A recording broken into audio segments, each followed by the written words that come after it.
Speaker గారికి నాకు అవకాశం ఇచ్చినందుకు ధన్యవాదాలు. తరతరాల యుగాల చరిత్ర ఇది. ఈ చరిత్రలో మాదిగలది తెలంగాణలో ప్రత్యేకమైన స్థానం. అయ్యాగా నాకు జర టైం ఇవ్వాలి, ఒక్క నిమిషం ప్లీజ్. సరే సరే. అయితే అధ్యక్ష, తెలంగాణలో ఉన్న మాదిగలు అటు నైజాంతోని పీడించబడినరు. ఇవన్నీ కూడా ఈ వ్యవస్థ చుట్ట తిరిగినాయి. తర్వాత తెలంగాణ సాయుధ రైతాంగ పోరాటం జరిగే సందర్భంలో సంస్కరణ ఉద్యమం కూడా జరిగింది. ఆనాడు ఆరుట్ల రామచంద్రారెడ్డి గారు యాదగిరి గుట్టను మాదిగోలు ముట్టుకోకపోతే ఆరుట్ల రామచంద్రారెడ్డి గారు ఆ ప్రాంతం మాదిగోలను తీసుకుపోయి మొత్తం యాదగిరి గుట్ట పూజలు చేయించిన సందర్భం. అదేవిధంగా అరుంధతీరును దగ్గర తీసి రెడ్డి హాస్టల్లో సమావేశాలు పెట్టిన సూరవరం ప్రతాప్ రెడ్డి గారు, రాజ్ బహదూర్ వెంకటరామరెడ్డి గారు ఈ జాతి పట్ల వాళ్ళకున్న అభ్యుదయవాదం అది. కనుక ఆనాడిచ్చే ఇక్కడ హైదరాబాద్లో బంధు సేవా మండలి, అరుంధతి మహాసభ ఇవన్నీ కూడా ఈ మాదిగల కోసం కొట్లాడిన సందర్భం. ఈ నేపథ్యమే ఈయన 30 సంవత్సరాల ఏబిసిడి వర్గీకరణ సాగుతున్న మహత్తరమైన ఉద్యమం. భారతదేశంలో తెలంగాణ సాయుధ రైతాంగ పోరాటం తర్వాత తెలంగాణ పోరాటం తర్వాత మాదిగల పోరాటం.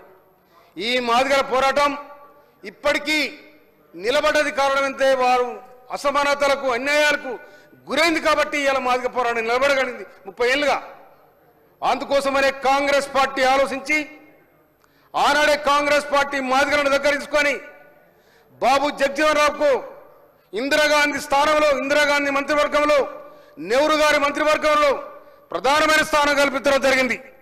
డాక్టర్ బిఆర్ అంబేద్కర్ రాసిన రాజ్యాంగం ప్రకారం ఇలా కూడా ఒక నిమ్న జాతులకు కూడా మనం అవకాశం కల్పించాలని రాజ్యాంగంలో ఉన్న రాజ్యాంగం పొందుపరిచే సందర్భంలో అగ్రకులాలు కూడా వీళ్ళకి అవకాశం ఇవ్వాలి, లేకపోతే ఈ జాతి ఒక ఐక్యంగా ఉండలేకపోయిందని ఆనాడే మహనీయులు ఆలోచించడం జరిగింది.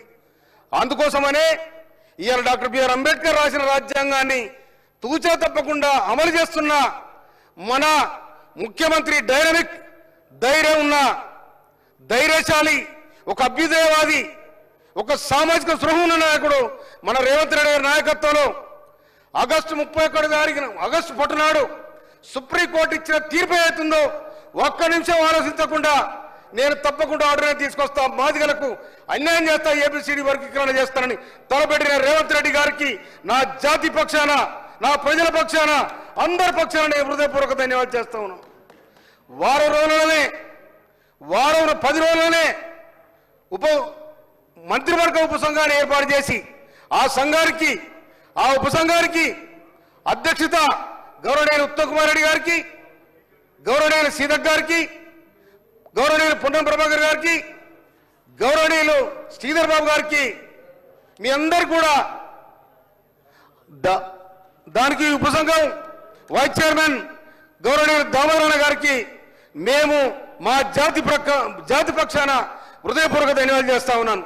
అదేవిధంగా ఏబిసిడి వర్గీకరణ డీపోయింది.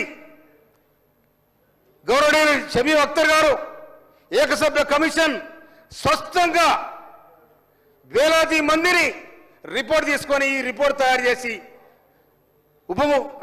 ఈ మంత్రివర్గానికి అప్పచెప్పడం జరిగింది. కానీ ఇవాళ ఇంకొక మాట కూడా చెప్తున్నాను, సహచర మన 30 ఏళ్ళుగా నువ్వు నేను ఆయన కొట్లాడుతున్న సందర్భాలు. కానీ మాల సోదరులు కూడా మనవి చేస్తా ఉన్నా, నేను మన అన్నదమ్ముల్లో కలిసి ఉన్నాం, ఎవరు వాళ్ళు తీసుకున్నాం, ప్రభుత్వం చేసి పడేసింది. ఇక దీంట్లో మనం తారతమ్యాలు ఉండకూడదు.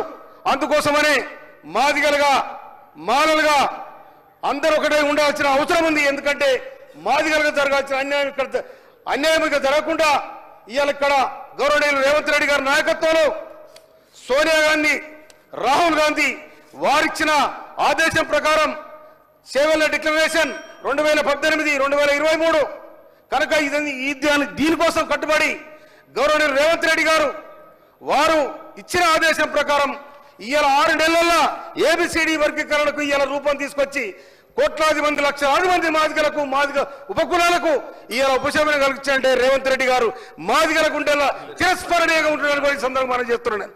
ఒక్క రేవంత్ రెడ్డి గారు కాదు, తప్పకుండా ఈ మాదిగ జాతి మీకు అండగా ఉంటుంది, కాంగ్రెస్ పార్టీకి ధీటుగా ఉంటుందని ఈ సందర్భంగా మనం చేస్తూ నేను మా తుంగతుర్తి ప్రజల పక్షాన ఇక్కడ నేను మాట్లాడతాను. తుంగతుర్తి ప్రజలకు రేపు ఎల్లుండి వేలాది మందితో తుంగతుర్తిలో మనమందరం జమై దళితుల కోసం జరిగిన ఈ గొప్ప ఈ శుభకార్యాన్ని కాంగ్రెస్ పార్టీకి, ముఖ్యమంత్రికి, మంత్రివర్గ ఉపసంఘానికి ధన్యవాదాలు తెలియజేసే కార్యక్రమంలో మీరందరూ సిద్ధం కావాలని. లక్ష్మీకాంతం గారు 2 నిమిషాలు.